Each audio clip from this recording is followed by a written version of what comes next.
جو آیت مبارکہ میں نے تلاوت کی، اس میں اللہ رب العزت ارشاد فرماتے ہیں کہ تمام مومنین، تمام مسلمان آپس میں بھائی ہیں، اور اگر کبھی ان بھائیوں کے درمیان جھگڑا ہو جائے تو ان میں صلح کرانے کی کوشش کرو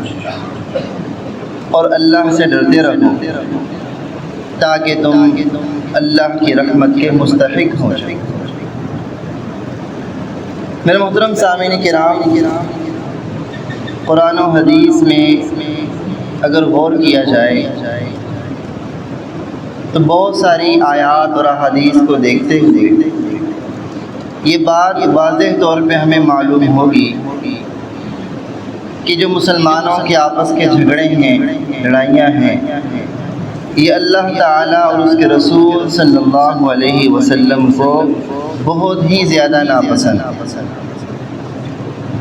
اور حکم یہ ہے کہ جتنا ممکن ہو سکے کوشش کی جائے کہ جھگڑے نہ ہوں، صلح ہو جائے، اور اگر جھگڑے ہو بھی جاتے ہیں تو پوری طرح کوشش کی جائے کہ آپس کے جھگڑے ختم ہو جائیں، صلح ہو جائے۔ حدیث میں آتا ہے کہ پیر کے دن اور جمعرات کے دن سارے لوگوں کے اعمال اللہ کے سامنے پیش کیے جاتے ہیں۔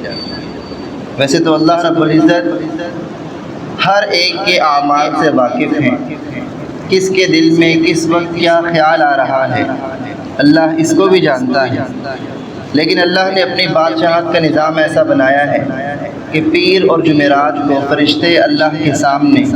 لوگوں کے اعمال پیش کرتے ہیں، اور اللہ پھر ان کے بارے میں فیصلہ کرتا ہے کہ اگر یہ شخص اس ہفتے دنیا سے رخصت ہو جاتا ہے تو اس کا انجام کیا ہوگا، وہ جنت میں جائے گا یا جہنم، اس کا فیصلہ ہوگا۔ روایات میں آتا ہے کہ جب فیصلہ ہو جاتا ہے تو ایک شخص کے بارے میں جنت کا فیصلہ ہوتا ہے، لیکن آخری عمل جو اس کا سامنے آتا ہے کہ اس کی کسی شخص سے لڑائی ہوئی ہوتی ہے اور اس کے دل میں کسی مسلمان کے لیے بغض ہوتا ہے، تو جب اللہ کے سامنے یہ عمل پیش کیا جاتا ہے تو اللہ فرماتا ہے کہ اس کا جنت میں جانے کا فیصلہ روک لیا جائے تب تک جب تک یہ اپنے بھائی کے لیے بغض ختم نہ کرے۔ میرے محترم سامعین کرام، اولیاء فرماتے ہیں کہ جو آپس کے لڑائی جھگڑے ہوتے ہیں، یہ جو نفرتیں ہوتی ہیں، یہ انسان کا جو باطن ہے، انسان کی جو دل کی دنیا ہے، یہ اتنا زیادہ تباہ کرتی ہے یہ چیز کہ اس سے زیادہ انسان کا باطن خراب کرنے والی اور کوئی چیز نہیں۔ مثلا ایک شخص ایسا ہے جو بہت نیک ہے، اپنے فرائض پورے ادا کرتا ہے، 5 وقت کی نماز پڑھتا ہے، زکوٰۃ بھی دیتا ہے، روزے بھی رکھتا ہے، حج بھی ادا کیا ہوا، نوافل اور تسبیحات کا بھی پابند۔ اب جب یہ شخص کسی کے ساتھ جھگڑے گا تو اس کے دل میں اس کے لیے نفرت پیدا ہوگی، بغض پیدا ہوگا، اور یہ جو بغض ہے، یہ جو نفرت ہے، اس کی خاصیت یہ ہے کہ یہ انسان کو انصاف پہ قائم نہیں رہنے دے گا۔ اب جب اس کا جھگڑا ہوگا، دل میں بغض رکھے گا، تو اب یہ شخص یہ چاہے گا کہ یہ اپنا بدلہ لے، اور اب بدلہ لینے کی کوشش میں یہ انسان انصاف نہیں کرے گا۔ اب بدلہ لینے کے لیے وہ ہاتھ سے بھی کوشش کرے گا، زبان سے بھی کوشش کرے گا، تو اب بدلہ لینے کی جو انتقام لینے کی جو اس کی آگ ہے، اس میں ہوگا یہ کہ اس کے نوافل، اس کی تسبیحات، ان سب چیزوں کی فکر چھوڑ کر اپنا بدلہ لینے کی کوشش کرے گا، جس کی وجہ سے اس کا جو باطن ہے، اس کی روح کو جو غذا مل رہی تھی وہ کم ہونا شروع ہو جائے گی اور اس کا باطن تباہ ہو کر رہ جائے گا۔ آج ہم دیکھتے ہیں کہ ہمارے معاشرے میں جگہ جگہ جھگڑے، میاں بیوی کا آپس میں جھگڑا ہے، بہن بھائیوں کا آپس میں جھگڑا ہے، دوستوں کا جھگڑا ہے، اہل دین کا آپس میں جھگڑا ہے، جس کی وجہ سے دین کا نور ختم ہو جاتا ہے، عبادتوں میں لذت محسوس نہیں ہوتی۔ اس کی وجہ یہی ہے کہ ہمارے معاشرے میں جھگڑے بہت ہو رہے ہیں۔ میرے محترم سامعین کرام، ہم سب جانتے ہیں کہ حضور اکرم صلی اللہ علیہ وسلم اور صحابہ کرام رضی اللہ تعالی عنہم اجمعین جب اسلام کی دعوت شروع ہوتی ہے تو مشرکین مکہ نے حضور اکرم صلی اللہ علیہ وسلم پر اور آپ کے صحابہ کرام رضی اللہ تعالی عنہم اجمعین پر ظلم کرنے کی کوئی کسر نہ چھوڑا، کوئی طریقہ نہ چھوڑا، لیکن حضور اکرم صلی اللہ علیہ وسلم اور صحابہ کرام نے ہمیشہ مکی زندگی میں صبر کیا اور جھگڑا بڑھنے نہیں دیا۔ اللہ کے حکم سے یہ مکی دور سارا صبر سے گزارا اور آگے سے کوئی جواب نہ دیا۔ اور میرے محترم سامعین کرام، ایک حدیث میں آتا ہے، بڑی اہم حدیث ہے، ہمیں اپنے زندگی کے معاملات میں اس حدیث کو سمجھنا بہت ضروری ہے۔ ایک مرتبہ حضور اکرم صلی اللہ علیہ وسلم نے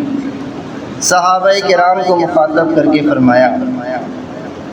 کیا میں تمہیں ایسی چیز نہ بتاؤں جو نماز، روزہ اور صدقے سے بھی افضل ہے؟ صحابہ کرام بڑے حیران ہوئے۔ صحابہ کرام نے عرض کیا، یا رسول اللہ صلی اللہ علیہ وسلم ضرور فرمائیے۔ حضور اکرم صلی اللہ علیہ وسلم نے فرمایا، اصلاح ذات البین، آپس میں صلح کرانا۔ پھر فرمایا وفساد ذات البین الحالکہ، کیونکہ جو آپس کا جھگڑا ہے یہ انسان کے دین کو جڑ سے ختم کر دینے والی چیز ہے، کہ جب ایک مسلمان جھگڑے میں پڑے گا، اس کے اندر جو اللہ اور اس کے رسول صلی اللہ علیہ وسلم کی اطاعت کا جذبہ ہے، اس کے اندر جو دین پر عمل کرنے کا جذبہ ہے، وہ جھگڑے سے ختم ہو جائے۔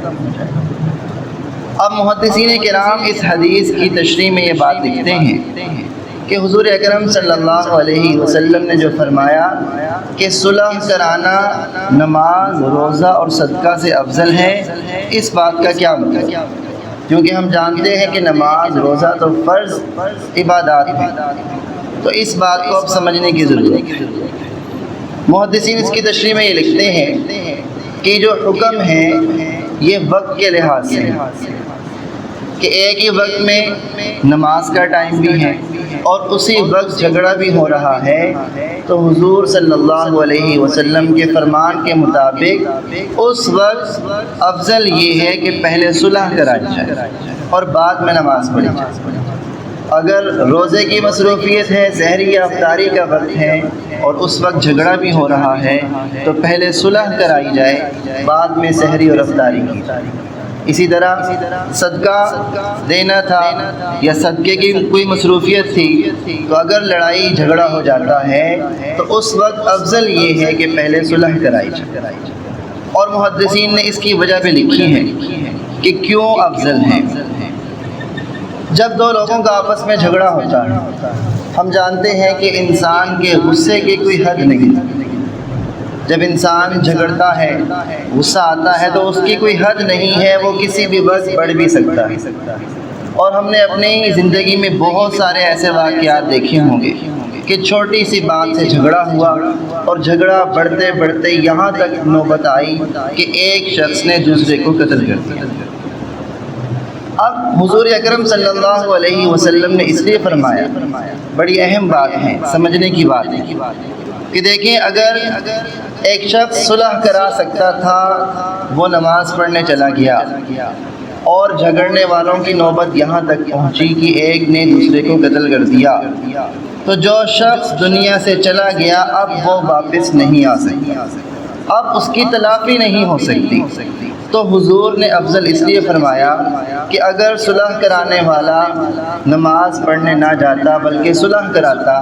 تو زیادہ سے زیادہ یہ ہو سکتا تھا کہ اس شخص کی نماز قضا ہو جاتی، وقت نکل جاتا،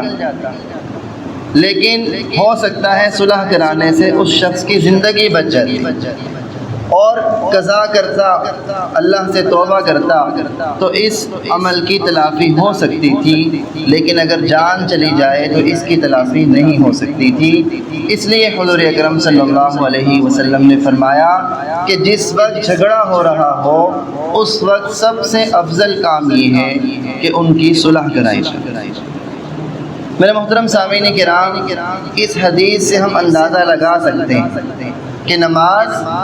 وہ عبادت ہے کہ جس کا حکم اللہ رب العزت نے قرآن مجید میں 100 مرتبہ دیا۔ ایک مرتبہ بھی اگر اللہ نے حکم دیا ہوتا تو نماز کے فرض ہونے کے لیے کافی تھا۔ اب اتنی اہم عبادت کے بارے میں جب حضور اکرم صلی اللہ علیہ وسلم یہ فرما رہے ہیں کہ صلح کرانا افضل ہے، تو ہم اس بات سے اندازہ لگا سکتے ہیں کہ ہمارے آپس کے لڑائی جھگڑے اللہ اور اس کے رسول صلی اللہ علیہ وسلم کو کتنے زیادہ ناپسند ہیں۔ میرے محترم سامعین کرام، ہم اگر اپنے روزمرہ زندگی کے حالات میں دیکھیں کہ جن جن باتوں پہ ہمیں غصہ آتا ہے، جن جن باتوں کی وجہ سے ہم دوسرے مسلمانوں کے ساتھ لڑنے کے لیے تیار ہو جاتے ہیں، ہمیں ان باتوں پر غور کرنا ہوگا کہ آخر وہ اتنی کیا وجہ ہے، آخر اتنا بڑا معاملہ کیا ہے کہ ہمیں اتنا زیادہ غصہ آ جاتا ہے۔ پہلے تو ہم اپنی زندگی میں ان حالات کو دیکھیں اور پھر ہمیں حضور اکرم صلی اللہ علیہ وسلم کی زندگی کو پڑھنا ہے، ہمیں آپ صلی اللہ علیہ وسلم کی سیرت کو پڑھنا ہے۔ پھر ہمیں دیکھنا ہے کہ جو حالات، جو مسائل ہمارے ساتھ ہیں وہ زیادہ سنگین ہیں یا جو حالات حضور اکرم صلی اللہ علیہ وسلم کے ساتھ پیش آئے وہ زیادہ سنگین۔ اور جب ہم یہ پڑھیں گے، جب ہم اس بات کا تجزیہ کریں گے تو ہم حیران رہ جائیں گے کہ جو مصیبتیں حضور اکرم صلی اللہ علیہ وسلم کی زندگی میں آئیں، جو تکلیفیں لوگوں نے حضور اکرم صلی اللہ علیہ وسلم کو پہنچائیں، ہم اپنی عملی زندگی میں اس کا تو تصور بھی نہیں کر سکتے۔ میرے محترم سامعین کرام، حضور اکرم صلی اللہ علیہ وسلم لوگوں کی بھلائی کے لیے، لوگوں کے فائدے کے لیے سفر کرتے ہیں تاکہ ان کا بھلا ہو جائے، آخرت میں وہ جہنم کے عذاب سے بچ جائیں۔ اپنا ذاتی فائدہ، اپنی ذاتی کوئی غرض بھی نہیں ہے، پھر بھی وہ لوگ جب آگے سے ظلم کرتے ہیں پھر بھی حضور اکرم صلی اللہ علیہ وسلم ان لوگوں کو معاف کر دیتے ہیں۔ اب اس سے بڑی بات کیا ہو؟ تو ہمیں اپنی عملی زندگی میں جائزہ لینا ہے، حضور اکرم صلی اللہ علیہ وسلم کی سیرت کو پڑھنا ہے۔ تو ہم جب سیرت پڑھیں گے تو پہلی تو بات یہ ہے کہ ہمیں اپنے حالات زیادہ مشکل نہیں لگیں گے۔ ایک حدیث کا مفہوم ہے کہ جب ہم اپنی عملی زندگی میں پریشان ہیں، جب ہمیں تکالیف پہنچیں، جب ہم مصیبت میں ہوں، تو ہمیں حضور اکرم صلی اللہ علیہ وسلم کی زندگی کو دیکھنا چاہیے، ہمیں اپنی تکلیف نہیں لگے۔ میرے محترم سامعین کرام، شیخ سعدی کا ایک بڑا مشہور مقولہ ہے کہ وہ سچ جس سے فتنہ پیدا ہو جائے اس سے وہ جھوٹ بہتر ہے کہ جس سے لوگوں کے درمیان صلح ہو جائے۔ فقہائے کرام فرماتے ہیں کہ صراحتاً جھوٹ بولنا تو جائز نہیں، لیکن ایسی گول مول بات کی جا سکتی ہے دو لوگوں کے درمیان جن سے ان کے درمیان صلح ہو جائے۔ لیکن آج کل کیا ہوتا ہے کہ دو لوگوں کے درمیان اگر کوئی معمولی سا جھگڑا بھی ہے تو دونوں کو بھڑکا کے جھگڑا زیادہ کیا جاتا ہے۔ تو پیچھے ابھی ہم نے جو بات سنی کہ حضور اکرم صلی اللہ علیہ وسلم صلح کرانے کو نماز سے بھی افضل فرما رہے ہیں، تو ہمیں یہ بھی اندازہ لگانا چاہیے کہ دو لوگوں کو بھڑکانا جھگڑے کے لیے اس کا کتنا سخت عذاب ہوگا۔ ہماری اس حرکت سے حضور اکرم صلی اللہ علیہ وسلم اور اللہ تعالیٰ کتنے ناراض ہیں۔ اب جھگڑے تو ہیں، ہمیں اس کا حل بھی سوچنا چاہیے۔ تو بزرگان دین نے اپنی زندگی میں دو اصول اپنانے کو ایسا عمل کہا ہے کہ اگر ہم یہ 2 اصول اپنا لیں تو ہماری زندگی میں سے تقریباً 80% جھگڑے ختم ہو جائیں۔ ان 2 اصولوں کو اپنانے سے پہلے ایک اور بات سمجھنا ضروری ہے کہ عام طور پہ ہوتا یہ ہے کہ جب ہمیں کسی سے کوئی مسئلہ ہوتا ہے، کسی سے کوئی جھگڑا، کسی سے کوئی شکایت ہے، تو ہم یہ کرتے ہیں کہ اس کی وہ شکایت ہر انسان کو لگاتے ہیں، اپنے ملنے والے ہر شخص سے ہم اس بارے میں بات کرتے ہیں، لیکن جس سے شکایت ہوتی ہے اس کے سامنے وہ بات نہیں کرتے۔ تو پہلے تو ہمیں اپنی یہ عادت ختم کرنی ہے۔ اگر کسی سے بھی کوئی شکایت ہے، چاہے وہ ہمارا کتنا ہی قریبی کیوں نہ ہو، اگر کسی سے کوئی شکایت ہے تو بات اس کے سامنے کہہ کے اپنا دل صاف کر لینا چاہیے کہ مجھے آپ کی یہ بات اچھی نہیں لگی، اس سے کسی سے کوئی ناراضگی نہیں ہوگی، اس سے کبھی عزت میں کمی نہیں آئی، بات کہہ کے دل صاف کر لینا چاہیے۔ اب ان 2 اصولوں پر آتے ہیں۔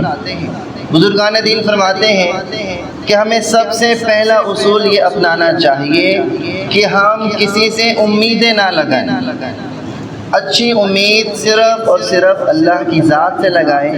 اللہ کے علاوہ کسی سے اچھی امیدیں نہ لگائیں، کیونکہ جب ہم نے امید لگائی ہوتی ہے اور وہ شخص ہماری امید پر پورا نہیں اترتا،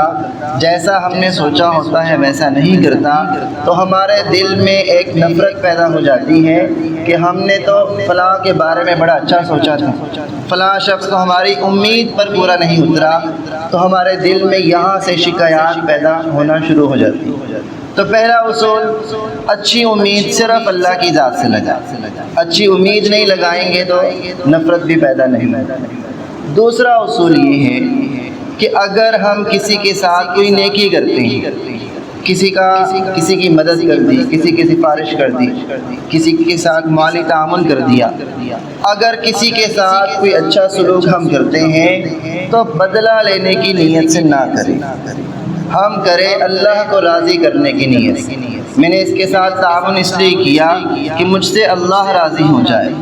جب بدلہ لینے کی نیت سے کرتے ہیں اور بدلے میں وہ شخص ہمارے ساتھ اس طرح نہیں کرتا تو تب پہ دل میں نفرت پیدا ہو جاتی ہے، پھر بغض پیدا ہو جاتا ہے، پھر یہ نفرتیں جھگڑے کا سبب بنتی ہیں اور ہماری جو